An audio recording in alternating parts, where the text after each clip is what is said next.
Hello everyone, welcome to শিলামণি lifestyle. আজকে আপনাদের সাথে যে রেসিপিটা শেয়ার করব সেটা হলো ক্রিমি নওয়াবি সেমাই। এই সেমাইটা অসাধারণ স্বাদের একটা সেমাই, কারণ হচ্ছে এটা খাওয়ার সময় তিনটা খাবারের স্বাদ একসাথে পাওয়া যায়, যেমন ফুড কাস্টার্ড, সেমাই আর কেক। এই তিনটি খাবারের স্বাদের কম্বিনেশনে তৈরি করা ক্রিমি নওয়াবি সেমাই। এই সেমাইটা ফ্রিজে নর্মাল পোর্শনে রেখে ঠান্ডা করে খেতে ভীষণ মজা লাগে। এখানে সেমাইয়ের দুইটা লেয়ারের মাঝখানে ফুড কাস্টার্ড দেওয়া থাকে আর উপরে ড্রাই ফ্রুটস দিয়ে ডেকোরেশন করা থাকে। যদিও এই সেমাইটা আমাদের বাংলাদেশি রেসিপি না, এটা একটা পাকিস্তানি রেসিপি, তারপরও বাংলাদেশে এই সেমাইটা খুবই জনপ্রিয়। এই ক্রিমি নওয়াবি সেমাইটা ফ্রিজে ঠান্ডা করে দেন টুকরো করে খেতে হয়। এই রেসিপিটা তৈরির জন্য যা লাগবে তা হলো, আমি এখানে কুলসন ব্র্যান্ডের লাচ্ছা সেমাই নিয়েছি। এই রেসিপিটা লাচ্ছা সেমাই দিয়ে করতে হয়, আপনারা যে কোনো ব্র্যান্ডের লাচ্ছা সেমাই নিলেই হবে। গুঁড়া দুধ, কিচমিচি, কাজু বাদামগুলোকে 10 মিনিটের জন্য পানিতে ভিজিয়ে রেখে ছোট ছোট টুকরো করে নিয়েছি। এখানে চিনির পরিমাণটা অল্প নেব, কারণ হচ্ছে কাস্টার্ড তৈরির ক্ষেত্রেও চিনি ব্যবহার করতে হবে, যেন সেমাই ও কাস্টার্ডের মধ্যে মিষ্টির ব্যালেন্সটা ঠিক থাকে। ঘি। এই ক্রিমি নওয়াবি সেমাইটা ডেকোরেশনের জন্য যেসব ড্রাই ফ্রুটস লাগবে সেগুলো হলো পেস্তা বাদাম, চেরি, খুরমার টুকরো করে নেওয়া। পেস্তা বাদামগুলোকে 10 মিনিটের জন্য পানিতে ভিজিয়ে রেখে খোসা ছাড়িয়ে ছোট ছোট টুকরো করে নিয়েছি। চেরি ছোট টুকরো করে নিয়েছি।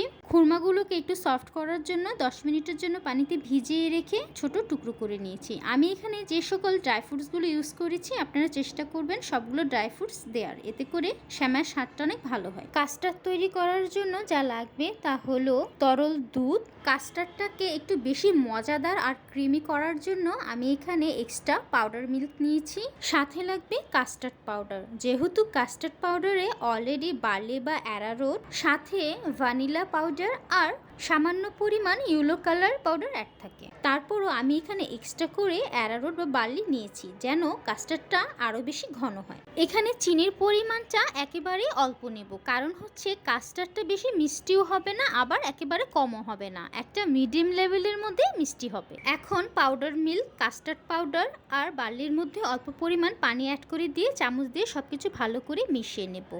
দেন প্যানে লিকুইড মিল্ক আর সাথে চিনি অ্যাড করে দিয়ে চামচ দিয়ে নেড়ে দেব। এ সময় চুলার আঁচ লো টু মিডিয়াম হিটের মাঝামাঝি রাখতে হবে। 5 থেকে 6 মিনিটের মধ্যে দুধটা গরম হয়ে একটা বলক চলে আসবে আর চিনিটাও গলে যাবে। দেন এর মধ্যে আগে থেকে গোলানো কাস্টার্ড পাউডারের মিশ্রণটা অ্যাড করে দিয়ে চামচ দিয়ে অনবরত নাড়তে থাকবো।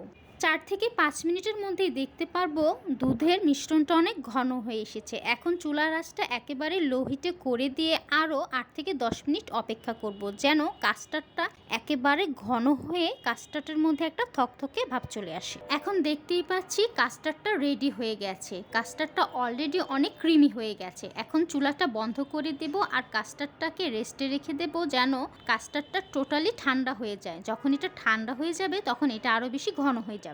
কড়াইতে সয়াবিন তেলের সাথে ঘি অ্যাড করে দিয়ে এর মধ্যে কিচমিচি ও কাজু বাদাম অ্যাড করে দিয়ে 1 থেকে 2 মিনিটের মতো ভেজে নেব। যখন কিচমিচিগুলো ফুলে উঠবে তখন এর মধ্যে লাচ্ছা সেমাই অ্যাড করে দিয়ে চুলার আঁচটা লো টু মিডিয়াম হিটের মাঝামাঝি রেখে 3 থেকে 4 মিনিটের মতো ভেজে নিতে হবে। একটু সাবধানে ভাজতে হবে যেন সেমাইগুলো পুড়ে না যায়। সেমাইগুলো ভাজা হয়ে আসলে এখন চুলাটা অফ করে দিয়ে সেমাইগুলো গরম অবস্থা থাকাকালীন সময়ে গুঁড়া দুধ আর চিনি অ্যাড করে দিয়ে মিশিয়ে নিতে হবে। দেন সেমাইগুলো একটা বাটিতে তুলে নিয়ে ঠান্ডা করে নিতে হবে। 10 মিনিট পর যখন সেমাইটা ঠান্ডা হয়ে আসবে তখন এর মধ্যে কাস্টার্ড অ্যাড করে দিয়ে সেমাইয়ের সাথে ভালো করে মিশিয়ে একটা স্কোয়ার শেপ বাটির মধ্যে সেমাইয়ের প্রথম লেয়ার তৈরির জন্য কাস্টার্ড মেশানো সেমাইটা অ্যাড করে দিয়ে চামচের সাহায্যে সমান করে নেব।